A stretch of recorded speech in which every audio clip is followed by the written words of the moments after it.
Hello, everyone. Welcome to today's live stream event. We're going to be talking about fertility and the things that can cause you stress that maybe don't need to be quite so stressful.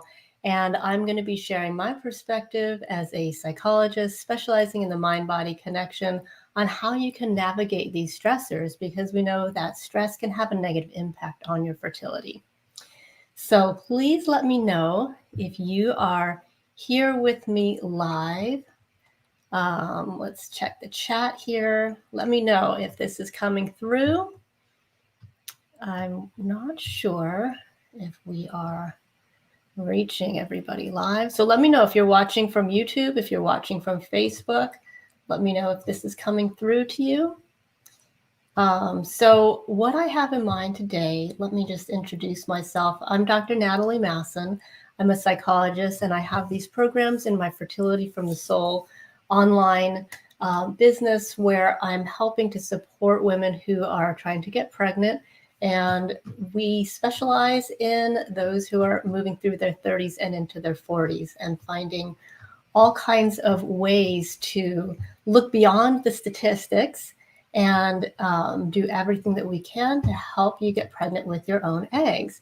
So if you are on the path of trying to get pregnant, you are in the right place. And I'm talking about prioritizing supporting the quality of your own eggs, not to say that there is anything that you should be trying to say that we are open to. Many women in their 40s are being encouraged to consider donor eggs. And I want to let you know that the programs that I've designed are heavily geared toward helping you give your own eggs the best chance. But everything that we do is also going to be helpful for supporting pregnancy if you go down an alternate route with donor eggs, donor sperm. So much of what we do is really comprehensive, whether you're using IVF with your own eggs, using donor eggs. There's so many principles that apply across the board, but I tend to emphasize the egg quality piece for those who want to use their own eggs, because I feel there's a lot of misconceptions and pressure sometimes from the medical industry to suggest that that is not a possibility once you have a certain age, once you have certain lab numbers. And that's one of the things I'll be talking about today. Okay, so hello, Kim. Nice to see you. I love your support for us in our 40s. Yes, so I want to be an advocate for those who want to kind of be the exception to the statistics that are sometimes sort of waved in our face, because I really believe it's much more possible than we are led to believe. Some of it that's based on my own experience. I'm biased because I had my children at 42 and 46. They're both natural conceptions, and a lot of my numbers did not support that I should have a good chance to be able to do that. So that's why I personally am so motivated to get the word out that the statistics don't tell the whole story. And I'm aiming to highlight all the different ways that you can do things naturally and with the help of different providers to increase your chances. All right, so I'll let you know a little bit what we have planned for today. I really want this session to be about answering some common questions and connecting with who's here live. So if you're here with us live, let us know where you're logging in from. I'm in sunny Southern California, San Diego, California, very close to the border of Mexico. So let me know where you are in the world, and are there any particular questions that you have in mind? So I've created a short list of questions that have been coming up. Some of them are ones that are coming up in my fertility coaching program, in our community forum. Some of them are questions I pulled off of comments below the videos here on this YouTube channel. These are things that I felt many in our audience could relate to. So please don't hesitate to throw in questions in the chat. I will be monitoring the chat. If you have personal questions, I will be happy to share my perspective. So Kimberly is here with us from Denver, Irene from Greece, Anastasia from a suburb of Chicago. Welcome, welcome. Okay, so one of the issues that if you followed me for any length of time, you'll hear me repeat. And I repeat this because I keep seeing people come up with misinformation about this.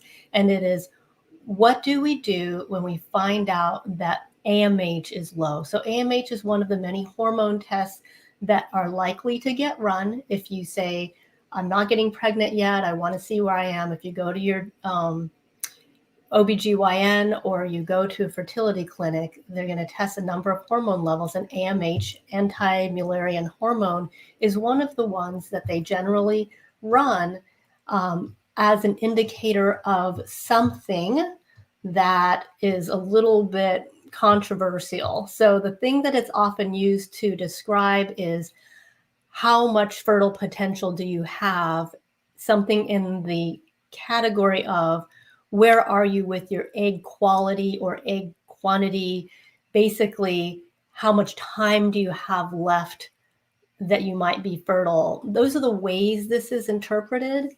And if you look more specifically at the research, what they found is that lower AMH levels predict less response to ovarian stimulation when we're trying to stimulate the ovaries to produce a lot of eggs for IVF retrieval. So those with lower AMH numbers produce fewer eggs when we're artificially stimulating. That does not mean anything about do you produce one egg naturally per cycle. So the thing that I see happening over and over again, particularly in our community of women over 40, is it's quite predictable that AMH goes down with age. And so it's very common that women in their 40s are going to find they have low AMH. And the summary interpretation of AMH is you don't have potential to use your eggs anymore. You're not going to be able to get pregnant with your eggs, or it's going to be very, very, very hard for you to get pregnant with your eggs. And that is the flag that says it's time for you to give up on your own eggs and go to donor eggs if you want to have a chance of getting pregnant.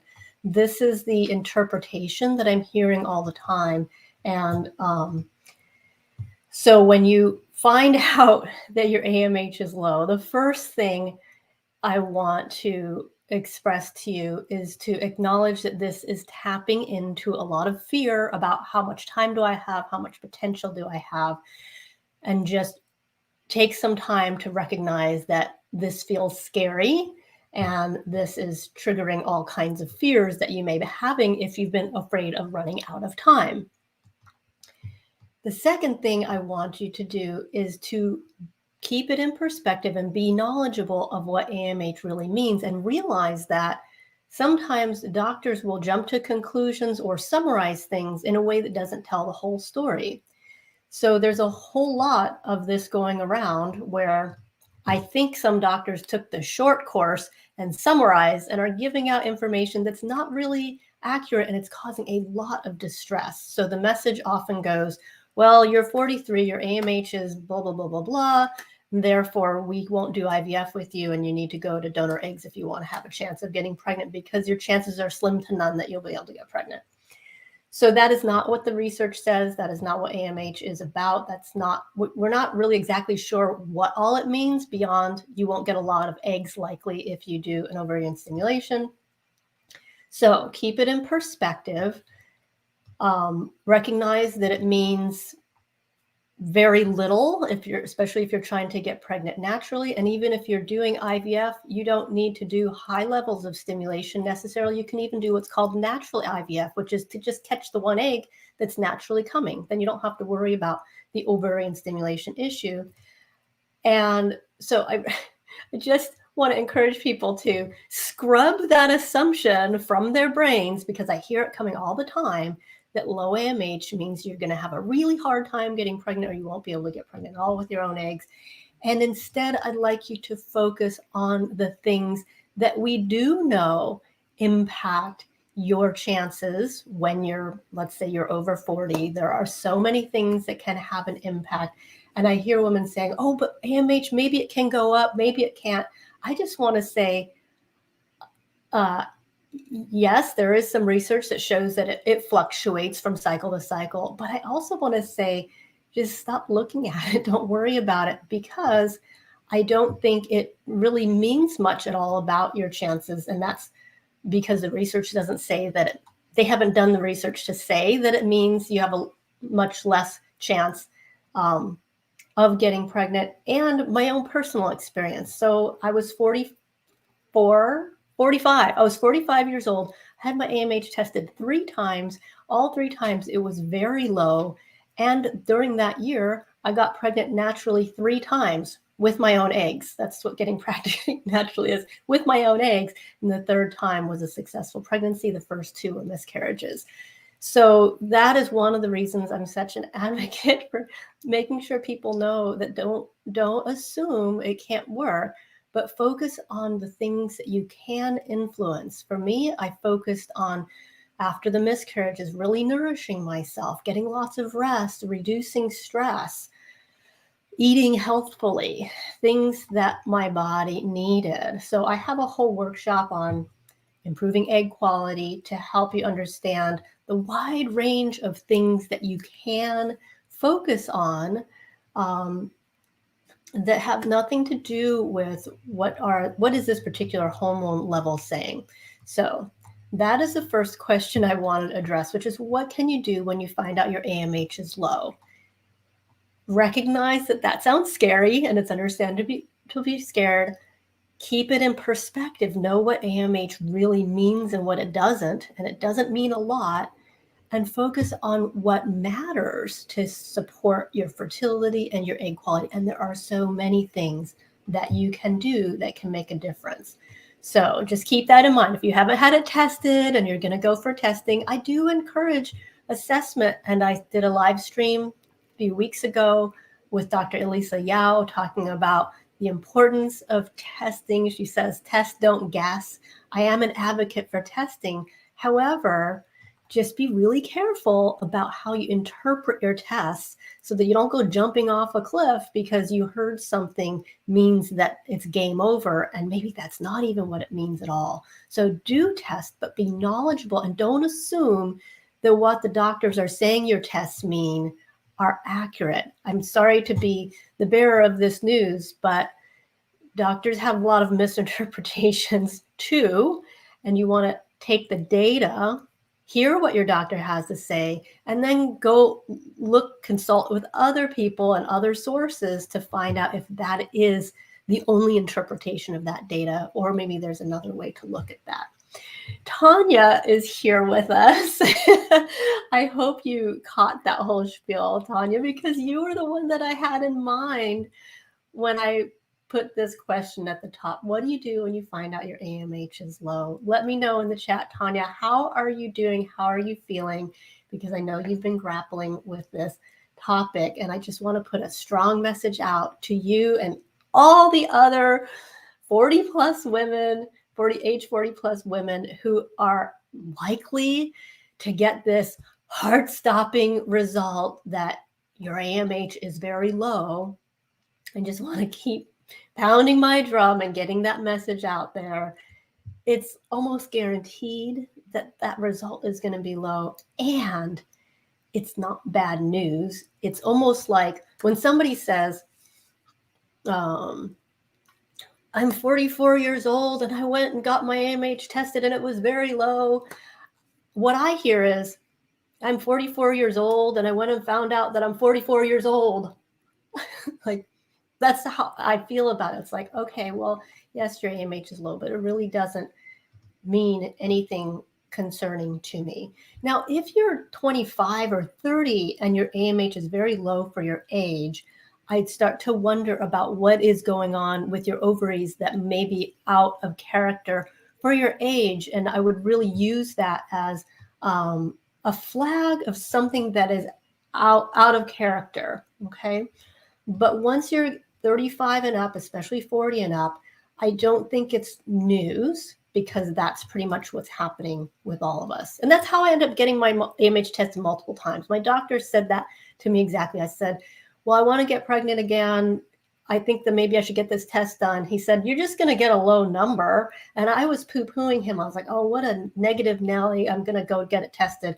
And it came up really low, 0.29 or something like that. And I was like, I was just kind of like rebellious. And I was like, well, I think that might have been a mistake. I don't feel like it should be that low, so I'm going to go check it again. So I paid out of pocket to get it tested again the next month.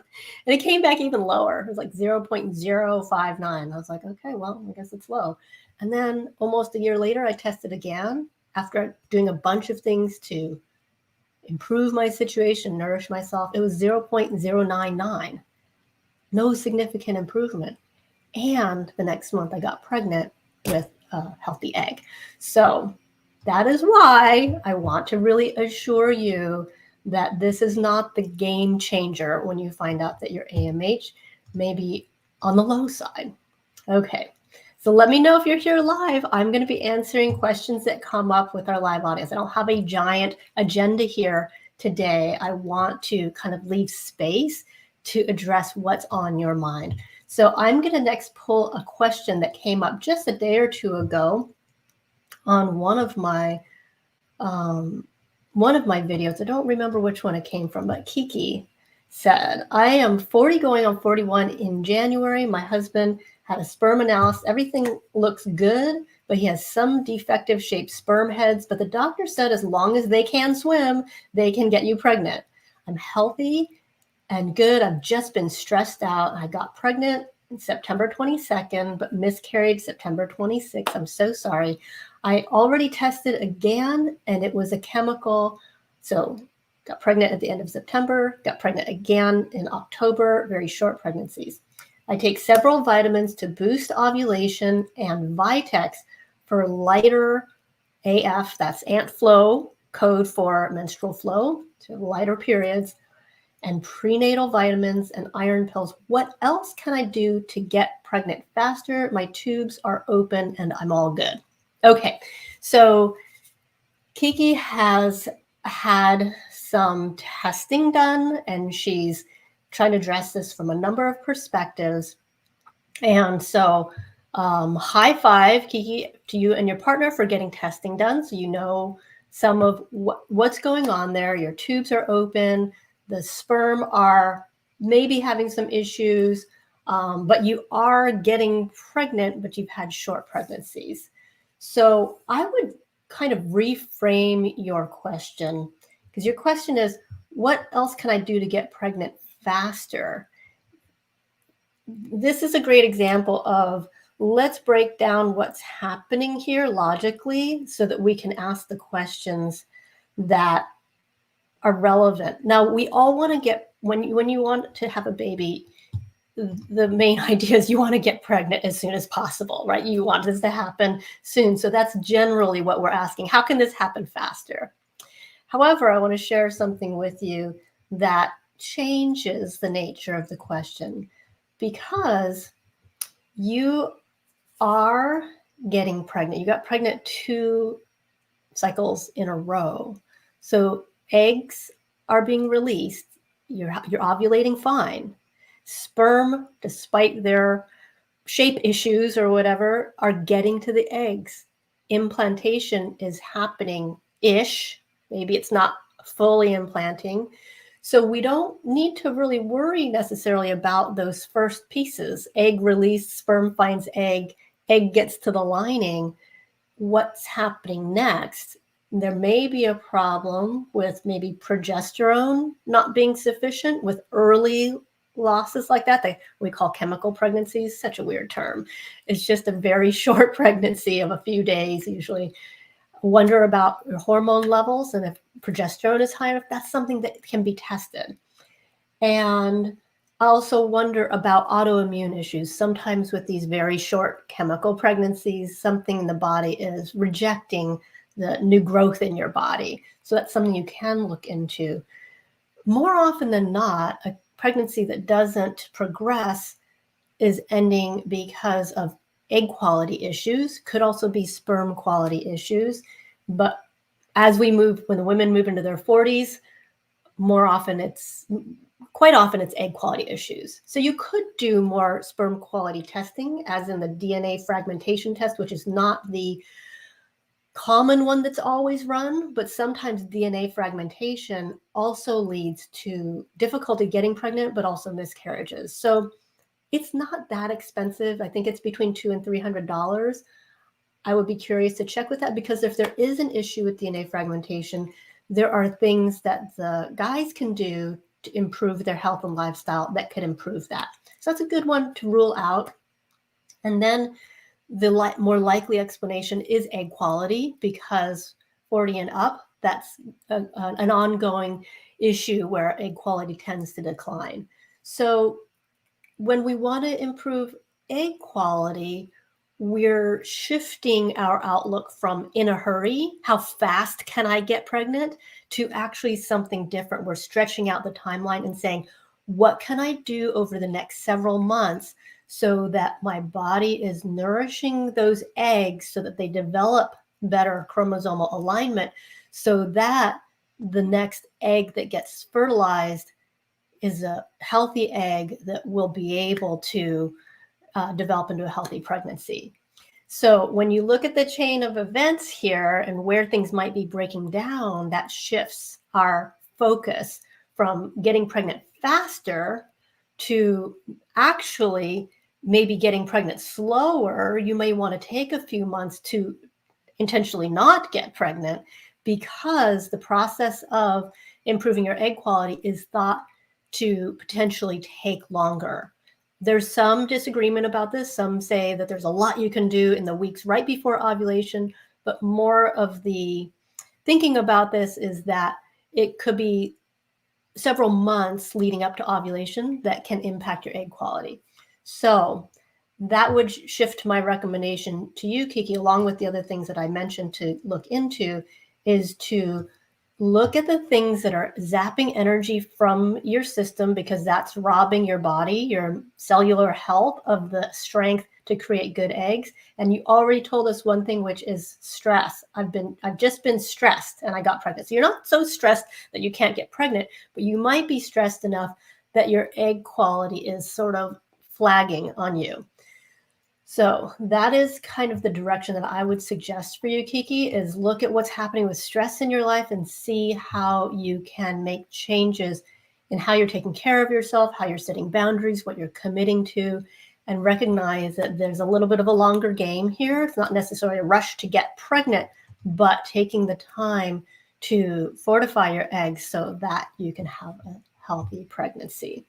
Let me know in the chat if this is resonating for others. I'm trying to pick topics that are relevant to our whole community, not just the individuals that have raised these questions. And if you're here live, please share any questions in the chat that you'd like me to respond to right here, right now. Okay, I'm going to take a tiny commercial break right now to talk about some programs that are coming up where I'm going to be really breaking down how to decrease stress and how to improve egg quality. So I have two programs that you might like to know about. One is my Improving Egg Quality Workshop, where I've compressed all my recommendations for improving egg quality into a 2-hour workshop. It was recording a little bit while back, but I've also added bonus sessions updating with new things that I'm finding about supplements, red light therapy, things like that. So that one, you'll see a link in the comments below. You can enroll in that anytime. And if you're here with me live right now, I want you to know that tomorrow I'm doing a private Q&A face-to-face in a Zoom meeting to answer questions for those who have enrolled in that workshop at any time. So that's something that you can get into at any time. And also a few times a year, I offer the 7-day TTC Chill Out Challenge, which is a virtual retreat. You do this from the comfort of your home, from your own devices. And I have special meditations that I've recorded. Some of them are in stillness, some of them are moving, some of them are connecting with your relationships. There's a huge variety in here to help you step by step experience what it can be like to come into better alignment in your mind and body. There are so many people out there who are saying it would be a good idea to decrease your stress, but they're not really showing you how.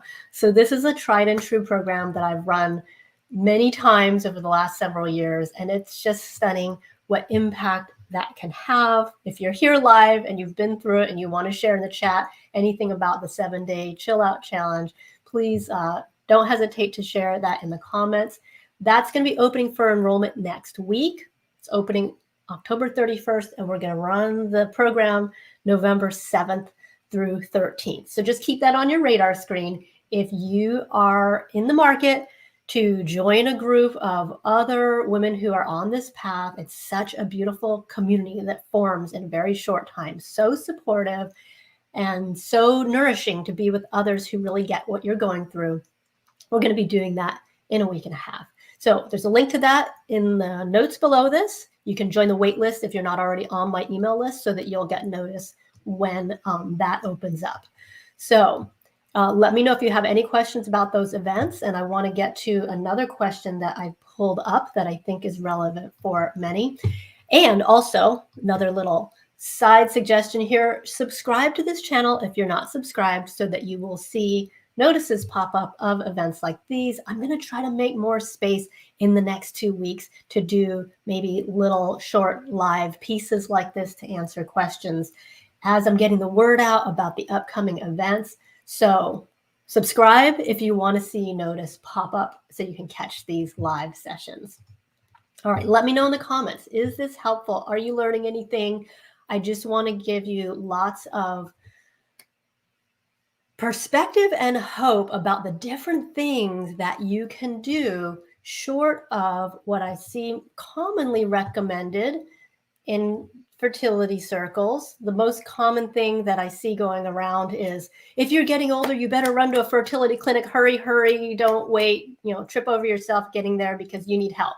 Okay, that's the number one recommendation I hear. A lot of people just coming into this assuming that it's going to be awful and they're going to need interventions. That may or may not be the case. The second thing I hear, for those who become more proactive and start going, okay, wait, I don't want someone to just, do this to me. I'm going to see what my body can do and how I can nourish myself. Next thing I hear a lot about is supplements and nutrition. And a lot of that is, I think some of that comes from some of our earliest learnings about improving egg quality. We went from, at the time that I was trying to get pregnant, that was 2014, 2015, there wasn't that much out there. And it was like, your egg quality is what it is, just roll the dice and see what happens. And then around 2014, 2015, that's when Rebecca Fett published the book, It Starts with the Egg. And she pulled out a bunch of research that said, no, we can improve things. The mitochondria are helping to grow those eggs and develop them. They're not just old and done. You're getting active energy into those eggs right before ovulation. So you can do things. And then she highlighted nutrition and supplements and avoiding toxins as the things that you need to do to improve egg quality. So that's kind of become our guiding framework for a lot of women who are researching this on their own. Okay, I got supplements, get rid of toxins, really work on my nutrition. And she's got lots of suggestions in there about how to do that. And what I like to draw attention to is, if you go further into the research, and this comes from my perspective as a psychologist looking at mind and body and the whole realm of what impacts our health, there are many other things that can impact our mitochondria and our egg quality. All the other lifestyle pieces, how we sleep, stress in our lives, how much joy we have in our lives, all of these things are going to impact what kind of energy our system has to fuel our eggs. So I really try to help expand your vantage point about the things that can make a difference so that you don't have just these certain categories and you're missing others. The big one that gets missing is the stress piece. People focus so much on running around and doing these other things in a highly stressed out way. So they're kind of moving forward in one department and moving backwards in another department. And stress has such a huge impact on all of our functioning. So that's where I'm really trying to fill in the gaps in our fertility education to help you learn how. And I have lots of meditations. Some of them are here on this YouTube channel. And then there are others inside my fertility coaching program which go into more layers around mindfulness and somatic psychology. I don't have those on my YouTube channel because they require a little bit more depth of learning than what I can do in single session recordings. Okay, so this brings me to another question. And this came from somebody in my fertility coaching program. It was actually an email where she was catching me up on things that were going on for her. And amidst the various things she was sharing, she said, I keep hearing that to fix your diet and exercise and it fixes everything, weight, mood, fertility. I just wish I knew what that meant for me. So this is something that she's heard around from somebody who gives advice. If you fix your diet and your exercise, everything else will come into alignment. And so that leaves her asking the question, well, how should I fix my diet and exercise exactly? So I'm going to back up to the original assumption here. I keep hearing fix your diet and exercise and it fixes everything. It'll fix your weight, your mood, your fertility. And I don't actually agree that that's the golden pathway. If you fix diet and exercise, it fixes everything. I am not going to tell you a golden pathway for you because I don't think anybody knows the golden combination for you. And what I teach in my programs is how to listen inward, how to be aware of the many facets that could influence you, and to take notes on what impacts you in what way. So for me, when I'm out of whack, the most important things I need to address are sleep. That one's huge. Like if there's one thing that like makes everything else unravel, it's sleep. And if there's one thing that helps everything else come back together, it's sleep. Nutrition is another big one. Like if I'm just not eating right and well and at the right times, if I'm skipping, that would be my tendency. Just like get so busy I can't eat well and regularly, then things crash too. So I look at, am I sleeping? Am I eating? And then exercise does help so many things come into balance. But I wouldn't start exercising if I was completely sleep deprived.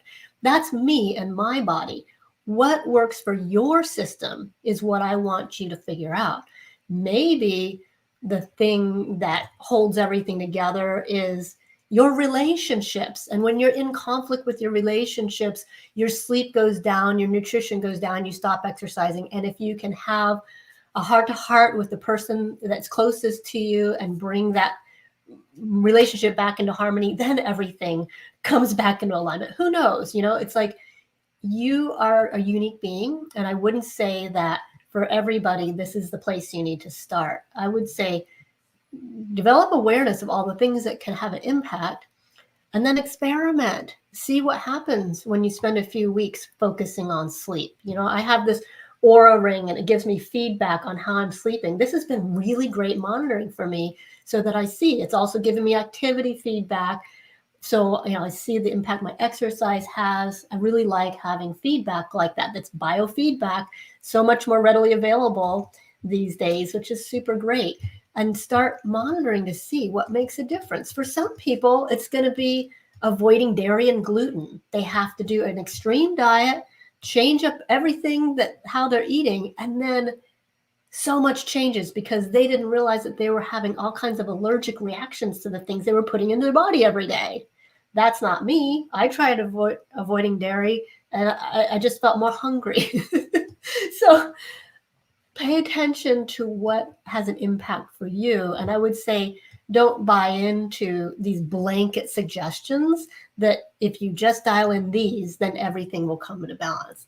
It's a possibility, but let's see what is true for you and do it kind of systematically. You can't do sleep for one night and then go back to no sleep for 3 nights and have much information. You have to stick with something. If you're going to do a dairy elimination, can't do it for 2 days. You have to really do it for 2 weeks or so, you know, to see what's going to happen. So you don't want to do it haphazardly. Take your time to be curious. How does my system work? And that is going to help you bring things into alignment. So the more that you can monitor your own energy level, I encourage tracking your cycle. Temperature charting can help you learn how your hormone balance is as well. Lots of people in my program who, when they really commit to all the lifestyle changes and they're tracking their cycle, taking their temperature every morning, they see the changes happening in the length of the cycle, the stability of the temperatures. If that's something you're interested in learning, I have a guide called TTC Essentials that's linked in the comments below this. That's a free guide where I give an overview of a quick way that you can start temperature charting. It doesn't have to be fancy, and I don't want anyone to lose sleep because they're waking themselves up to take their temperature, because I believe sleep is so important. So get that guide if you're not familiar with temperature charting, or you've learned it somewhere in a way that feels stressful. It should not be stressful, and there are many ways now to do temperature charting as well. I see a comment here from Irene. I would like to join a workshop soon when I would be less overwhelmed. I will join as I am doing my second tentative of having a baby. Okay, so I think what I'm hearing is you're trying for a second baby and you want to join in one of my programs, but it feels like it would be overwhelming. So I'm going to speak to this. This is a very real issue. There are so many things going on in life. There are also so many fertility programs out there, so many online fertility programs. When I started doing this 4 or 5 years ago, there were not quite so many programs out there. But now, you're probably, let me know, are you on, if you're here live, are you on different email lists and you get bombarded with all kinds of offers all the time? This is something that has really developed over the last few years. So you can be overwhelmed by life. You can be overwhelmed by just choosing which fertility program you want to get involved in. So this is what I suggest for the 2 programs that I'm talking about today. The Improving Egg Quality Workshop, you can enroll in that and watch the workshop anytime, and you can knock that out in, I think it's 90 minutes or 2 hours. You can just do like 2 sessions one weekend, and it will give you a lot of clarity and direction to help you simplify your approach, to help you pick just one thing at a time. So if you can afford 1.5 hours to 2 hours, my hope is that it will help you get out of the overwhelm that feels like it's keeping you from being able to do a workshop like that. So I want you to know that that one is very concise. I designed it specifically so that it's not overwhelming. There are a bunch of bonus sessions, but you don't have to get to that to get the big messages and get started on a fertility enhancing path that's less stressful. Everything I do, I'm trying to help you keep stress lower in the process, because I believe so much that the stress is a big wet blanket on our fertility and our hormones and our overall health. So just know that I've structured things that way. That's one program. The other program is a 7-day TTC Chill Out Challenge, which starts on November 7th. It opens for enrollment next week. With that one, I'm going to be offering that 3 times a year. And that's sort of a precursor to my fertility coaching program. And the time that I recommend to be able to allot to that is 20 to 30 minutes a day for 7 days. Okay, if you miss a day, the whole thing will be available for a total of 2 weeks. So you could even do it every other day and you'll get through it. So 20 to 30 minutes, 7 times. Okay, that's what I'm suggesting. And if that feels like it's just way impossible to free up that much time, then I don't suggest you do it, because it'll just feel like something you signed up for and didn't do. But if you can envision dedicating 20 to 30 minutes for 7 days, then it's astounding to me how much shift I see happening for people when they do that program and they commit to it. So if you're on vacation, island hopping in Hawaii, traveling around in Europe, and you don't even know when you're going to be able to sit down and listen to a meditation on your phone, then no, this is not the round to do. But I'm going to be offering it my plan is to do 3 times per year going forward. So just keep it on your radar screen. If you're if you're in the TTC mode, and it'll be February, I think, next time I offer it, you can catch that one next time around. But it is a really special program that doesn't get offered all the time. It's occasionally. And so if you can make space and you want to prioritize the mind-body part and the de-stressing, there's no other program in existence that's like this. It's very unique, and I think you stand to get a lot out of it. So if you can swing it, and if that's a priority for you, I really encourage you to jump into this next round. All right. Any other questions? Let me know. How are you doing? Are there things that have been on your mind? I'm looking at my notes. Somebody shared, I love these week-by-week affirmation videos. So I have a series of videos, meditations on this channel that used to show up at the top of YouTube search if you searched on fertility affirmations, and that's how a lot of people found out about my work. And because they've gotten older, I think they're falling farther down, so there may be less awareness of these. But these are really, these are the first meditations I created for myself when I was going through this, and it saved me when I just come off of my first miscarriage, and I was completely wrecked mentally. Physically, I was fine, but mentally, emotionally, I was so obsessed. I did not even recognize myself. I couldn't stop my brain from hyper-focusing on this desperation to get pregnant. And I knew that I wasn't okay. I'm a psychologist. I help other people all the time. I knew I wasn't doing well. And I said, what would I do for my clients? And a lot of people find affirmations helpful. I had never used them for myself. I was like, I need help. So I started writing my own affirmations, focusing on where I wanted my mind to focus that I thought would be constructive week by week in my cycle. And I was also incorporating the idea of mind and body. If I can focus on it in my mind, it can support my body doing this. So week 1, I'm not focusing on, oh, my period started, it's never going to happen for me. That's not helpful. Okay. Week 1, it's like my lining is shedding and it's preparing my womb for a new pregnancy. This is a beautiful part of the process. This is a cleansing, clearing, preparing week. And if I could look at it that way, then I felt better. And week 2, my body is getting ready to release a new egg. Okay, let's do this. I'm going to stay active, keep flowing, and take care of myself because this is what's happening next. And week 3, we're getting ready for implantation, and that I'm going to picture as a fertilized egg. It's coming over and it's going to find my lining, so all these things week by week, I made a separate set for each one. And by golly, I was honestly shocked. Sometimes I do these things just as an experiment. I hope this helps. I was shocked. As soon as I put the earbuds on and listened to my own voice repeating these statements, like within 3 minutes, I felt like alive again. I wasn't held hostage by my obsessive thoughts.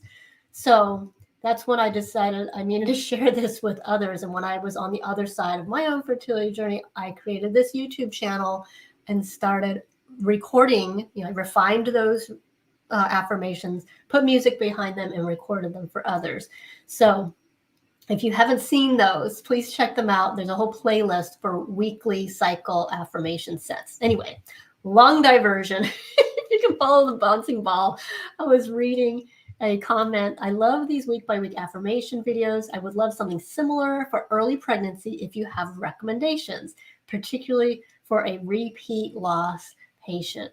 So I do have several pregnancy meditations I've created. I have one affirmation set specifically for the early weeks because that is a dicey time, especially if you've been through losses.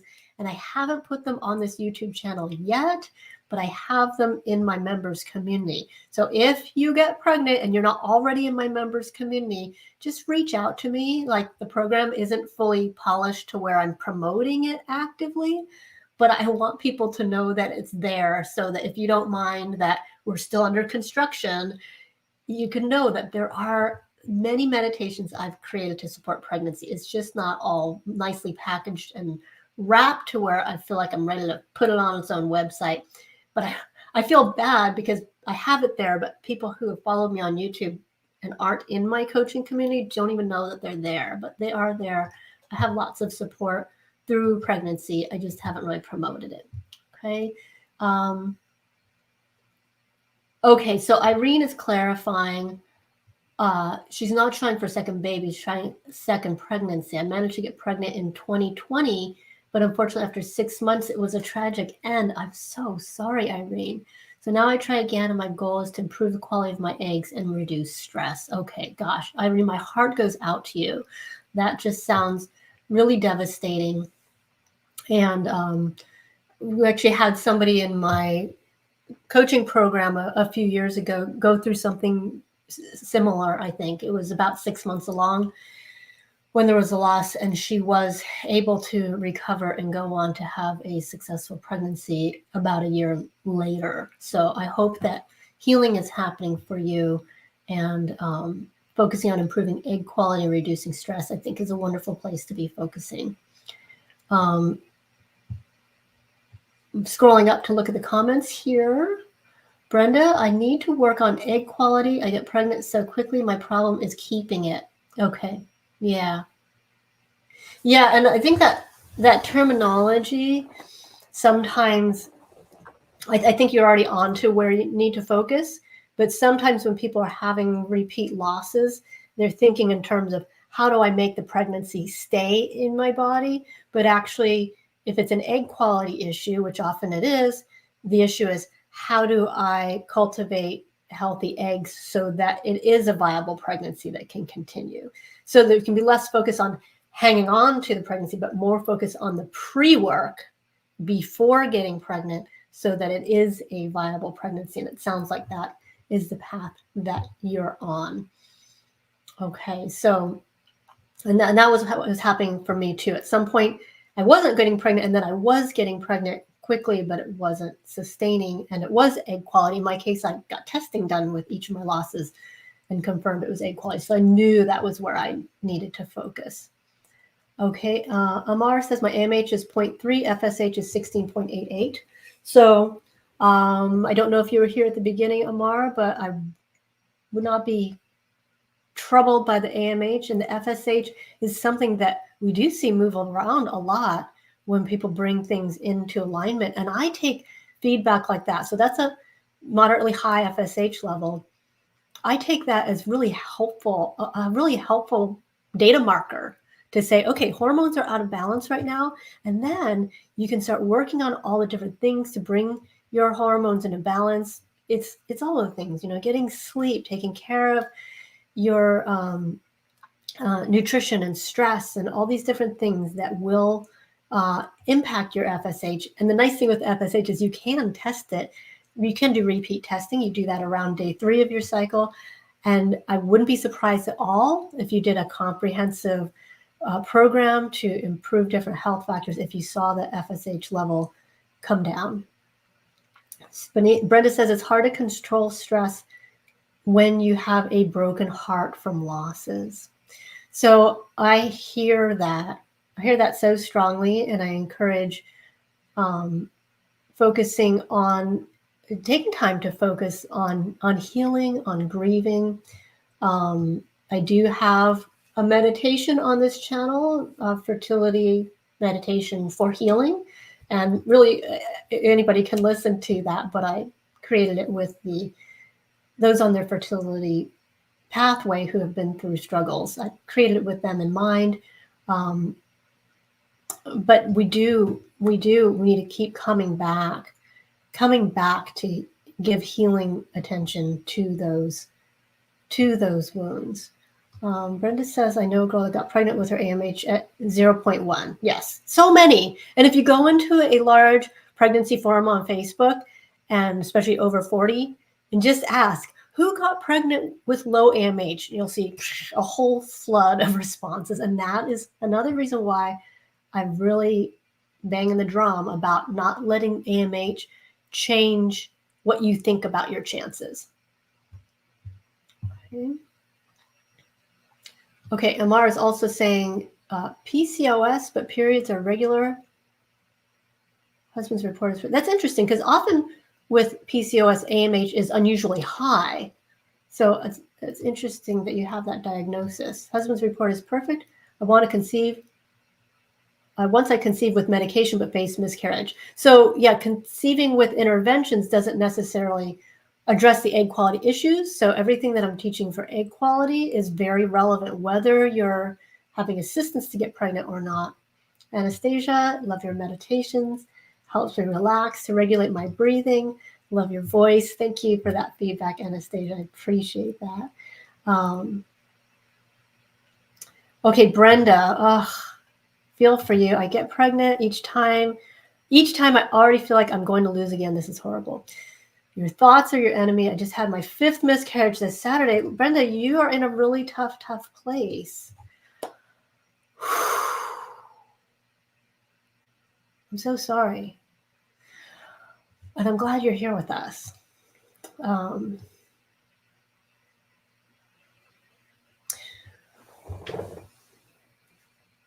I don't know if you mind sharing here, Brenda, how far along are you when you're having a miscarriages? Because that can give us some indication if there may be something other than egg quality going on. And that feeling, I feel like I'm going to lose it again. Well, this is kind of a trauma response to something that's happened and keeps happening again. So it's no surprise that you would be anticipating the other shoe dropping when this has happened now 5 times now. So you're in a situation now where your nervous system is primed to not trust what's happening. And of course we would totally understand that. So I'm seeing, several phase process for you. To really figure out what are the losses due to, and if signs are pointing toward egg quality, then it might be better to take some time to really focus on what you can do. And I've had some people in my coaching program who chose to go through IVF so that they could have genetic testing done on embryos before transferring, because they were really scared of having another miscarriage. Totally understandable. She had somebody who had a molar pregnancy, which can be very dangerous, after already having a miscarriage, I believe. And after that, she decided to go to the fertility treatment route. And she's currently about 3 or 4 months pregnant with a genetically normal embryo. And even having the genetic or normal embryo was hard for her to trust and exhale. But it's a process. Okay. So you have some options to guard against miscarriage if you want to go that route. But the biggest thing is understanding egg quality and what you can do for that if that's the issue. If there's an autoimmune issue, that can lead to a lot of losses, particularly early losses, and that's something that you want to be aware of also, because there are protocols that can help with that. So if you haven't had support, Brenda, on diving deeper to get a better sense of what thing might be causing the miscarriage, I'd recommend that for sure. And then there's heart healing to do around the losses, some kind of trauma work too, to be able to move through a future pregnancy without all the fear. But I really think you want to find out more about what's going on so that you could have a basis to not be afraid. If this just keeps happening over and over again, it's understandable why you would be so scared. So I'm sorry, Brenda, and I hope that some of these ideas help give you hope that you can get to a different place than just rolling the dice and waiting to see what's happening again. Okay, it's really, really taxing to go through this emotionally and physically over and over again. Any other questions from those who are here with us live? Are there topics that you'd like to see me addressing in future sessions? One of the themes that I see coming up in my community over 40 is like Also around transition times, what do we do about, how do we decide when we're continuing this and when we're stepping out? That's a topic that I could do some work with. These are hard topics, right? I'm a psychologist. I'm here for the hard topics. We don't just paint things in rainbows and butterflies. We do the hard topics too. Regret, that's another one. Oh, I see a lot of women in my community going, oh my gosh, this is so hard. What if I would have started this 10 years ago or 5 years ago? What if I would have done this? What if I would have done that? Regret is a hard one. So that's something that we can talk together about too. How do we navigate regret gracefully? It's not something we can just easily snap our fingers and talk ourselves out of. Brenda is giving more feedback. I was about 10 weeks, but baby stops growing at 6 weeks and taking a long time to miscarry naturally. Ugh, okay. I had one of those, stopped at 9 weeks, didn't miscarry naturally, and then at 12 weeks, I had to do the medication. It was kind of torturous. So I can kind of relate to that protracted process that is itself emotionally and physically very challenging. So losses there where you have a heartbeat and the heartbeat stops, usually that's chromosomal abnormalities, I believe. So it's probably pretty safe to assume it's not an autoimmune issue. It's not a progesterone issue.